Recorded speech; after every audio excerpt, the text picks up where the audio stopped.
ಮಸ್ಕರ್ ಗ್ರಾಮದ ವಿಶೇಷವಾಗಿ ನನ್ನ ತಾಯಿಂದರು ಎಲ್ಲ ನನ್ನ ಅಣ್ಣ ತಮ್ಮಂದರು ದೊಡ್ಡವರೆಲ್ಲ ಸೇರಿ ಏನಿಗೆ ನನಗೆ ಪೂಜೆಗೆ ಬರ್ಬೇಕಂತ ಬರ್ಮಾಡ್ಕೊಂಡು ನನಗೆ ಯಾವುದು ಊರು ಹೋಗ್ಬೇಕಾದ್ರೆ ಪುಕ್ಸಟ್ಟಿ ಹೋಗೋ ಅಭ್ಯಾಸ ಇಲ್ಲ, ಏನಾದರೂ ಊರಿಗೆ ಮಾಡಿ ಹೋಗೋ ಅಭ್ಯಾಸ. ಇದು ನಮಗೆ ಸುಮಾರು 30 ವರ್ಷಗಳಿಂದ ಚಿರಪತ್ತ ಇರ್ತಕ್ಕಂಥ ನಮ್ಮ ಶಂಕರಣ್ಣ ಮಂಥನ. ಅವತ್ತಿಂದ ನಮಗೆ ಆ ಫ್ಯಾಮಿಲಿ ನನಗೆ ತುಂಬಾ ಹತ್ರ ಇತ್ತು. ಬಹುಶಃ ಈ ತಾಲೂಕು ಮತ್ತೆ MLA ಬರ್ತೀನಿ ಅಂತ ಅನ್ಕೊಂಡಿರ್ಲಿಲ್ಲ. ದೇವರು ಒಂದು ದಯ ನನ್ ಕರ್ಕೊಂಡ್ಬಂದಿದೆ. ಇನ್ನು ಊರುಕುಂಟೂರು ಪಂಚಾಯತಿಯನ್ನ ಈ ಊರು ನಮಗೆ ತುಂಬಾ ಚಿರಪತ್ತ ಊರು.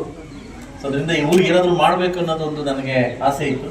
ಮುಂದೆ ಕೂಡ ಒಂದು ರಸ್ತೆಗಳಿಂದ ಹಿಡಿದು ಏನಿಲ್ಲ ಈ ಊರಲ್ಲಿ ಅದನ್ನೆಲ್ಲ ಖಂಡಿತವಾಗಿ ಮಾಡ್ಕೊಡಕ್ಕೆ ನಾನು ರೆಡಿ ಇದ್ದೀನಿ, ಖಂಡಿತ ಮಾಡ್ಕೊಡ್ತೀನಿ. ಅದು ಯಾವಾಗ ಆಯ್ತಾ ಬರ್ಮಾಡ್ ಬರ್ತಾನೆ ಅವತ್ತೇ ನಾವು ಬರೋದು. ಯಾಕೆಂದ್ರೆ ದೇವರು ಹೊರ ಕೊಟ್ಟಾಗ ನಾವು ಬರೋ ಸಾಧ್ಯ, ಕರೆದಾಗೆಲ್ಲ ಬರಕ್ ಆಗ್ತಾ ಇರ್ಲಿಲ್ಲ. ಸೊ ಅದರಿಂದ ಇವತ್ತು ಖಂಡಿತವಾಗ್ಲೂ ಭಗವಂತ ನಮ್ಮ ಪೂಜೆ ನಾನು ಕೂಡ ಪಾತ್ರರಾಗಿ ಅದೇನೋ ಗೊತ್ತಿಲ್ಲ, ಬರೋ ಟೈಮಲ್ಲಿ ಮಳೆ ಬಂತು. ಇವತ್ತಿಂದ ಆರಿದ್ರ ಮಳೆ ಸ್ಟಾರ್ಟ್ ಆಗ್ತಿದೆ. ಬಹುಶಃ ಇಡೀ ನನ್ನ ಮುಳಬಾಗಿಲು ತಾಲೂಕು ಎಲ್ಲ ಊರುಗಳು ಕೂಡ ಮಳೆ ಬಿದ್ದು ಮುಳಬಾಗಿಲು ತಾಲೂಕಿನ ಅಭಿವೃದ್ಧಿಗೆ ಒತ್ತು ಕೊಡ್ತಕ್ಕಂಥ ಕಾರ್ಯಕ್ರಮ ನಾವು ಅಂದ್ಕೊಂಡಿದ್ದೀವಿ. ನಾನು ಕೂಡ ಇಲ್ಲೇ ಹೋಗ್ಬಿಟ್ಟಿದ್ದೇನೆ, ನಾನು ಕೂಡ ಇಲ್ಲೇ ಮನೆ ಮಾಡ್ಕೊಂಡಿದ್ದೀನಿ. ಸೊ ನಿಮ್ಮೆಲ್ಲರ ಆಶೀರ್ವಾದ, ಆ ಚನಕೇಶ್ವರ ಆಶೀರ್ವಾದ ಇಡೀ ನಮ್ಮ ಊರಿನ ಎಲ್ಲ ಮನೆಗೂ ಎಲ್ಲ ಮಕ್ಕಳು ಕೂಡ ಸಿಗ್ಲಿ ಅಂತ ನಾನು ಕೇಳ್ಕೊಂತ, ನಮ್ಮ ವಿಶ್ವನಾಥನ ಸುಮಾರು ಸರಿ ಪಾಪ ನಮಗೆ ಫೋನ್ ಮಾಡಿ ಒಂದ್ಸರಿ ಊರಿಗೆ ಬನ್ನಿ, ನಾವು ಒಂದು ಊರಿಗೆ ಬನ್ನಿ ಅಂತ ಕರಿತಾ ಇದ್ರು. ಸೊ ಖಂಡಿತವಾಗ್ಲೂ ಸರ್ ನಿಮ್ಮ ಪ್ರೀತಿಗೆ ಅಭಾರಿ ಆಗಿರ್ತೀನಿ. ಎಲ್ಲರೂ ಬಂದು ಕರೆದ್ರು, ಸೊ ಇಲ್ಲ ಅನ್ನಕ್ಕಾಗಲಿಲ್ಲ. ಸೊ ಆದರೂ ಕೂಡ ಕೆಲವು ಊರಲ್ಲಿ ಇರ್ತಾರಲ್ಲ ಸರ್, ಕೆಲವರು ಯಾಕಂದ್ರೆ ಊರಿಗೆ ಶಕ್ರು ಇದ್ದಾಗೆ ಊರಿಗೆ ಚೆನ್ನಾಗಿರೋ ಸಾಧ್ಯ. ಶಕ್ರು ಇದ್ದಾಗೆ ಊರು ಚೆನ್ನಾಗಿ, ಕುರುಕ್ಷೇತ್ರ ಇಲ್ಲಾಂದ್ರೆ ಶಕ್ರು ಇಲ್ಲದೆ ಕುರುಕ್ಷೇತ್ರ ನಡೀತಾ ಇರಲಿಲ್ಲ. ಊರಲ್ಲಿ ಒಬ್ಬ ಶಕ್ರು ಇರಬೇಕಾಗುತ್ತೆ. ಹಂಗೆ ಕೆಲವು ವಿಚಾರ ಅರ್ಥ ಮಾಡ್ತಾರೆ. ಸ್ವಲ್ಪ ಅದನ್ನ ನಾವು ಕೂಡ ಹಿಂದೆ ಮುಂದೆ ನೋಡಿದ್ರೆ ಖಂಡಿತವಾಗ್ಲೂ ಬರ್ತೀವಿ. ನಿಮ್ಮೆಲ್ಲರ ಆಶೀರ್ವಾದ, ತಾಯಿಂದ್ರ ಆಶೀರ್ವಾದ ಖಂಡಿತವಾಗ್ಲೂ ಈ ಮಗು ಮೇಲೆ ಇದೆ ಅಂತ ನಾನು ಅನ್ಕೊತೀನಿ. ಯಾಕೆಂದ್ರೆ ನಾನು ಕೂಡ ದೂರದೃಷ್ಟಿ ಇಟ್ಕೊಂಡು ಬಂದಿರ್ತಕ್ಕಂಥ ದೃಷ್ಟಿ ಇಟ್ಕೊಂಡು ಬಂದಿನಿ. ನಾನು ದೂರದ ಒಂದು ಅಭಿವೃದ್ಧಿಗೋಸ್ಕರ ಬಂದಿರೋನು.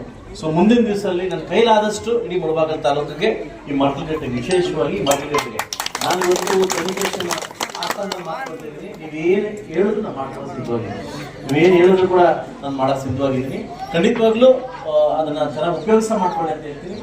ನಾನು ಯಾವತ್ತು ನಮ್ಮ ತಾಯಂದಿರಿಗೆ ಮತ್ತು ಊರಿರ್ತಕ್ಕಂಥ ದೊಡ್ಡವ್ರು ಮಾತ್ರ ಹೇಳ್ತೇನೆ, ದೇವಸ್ಥಾನ ವಿಚಾರದಲ್ಲಿ, ಹಾಲ್ ವಿಚಾರದಲ್ಲಿ, ಸ್ಕೂಲ್ ವಿಚಾರದಲ್ಲಿ ರಾಜಕಾರಣ ಮಾಡಕ್ ಹೋಗ್ತೀವಿ.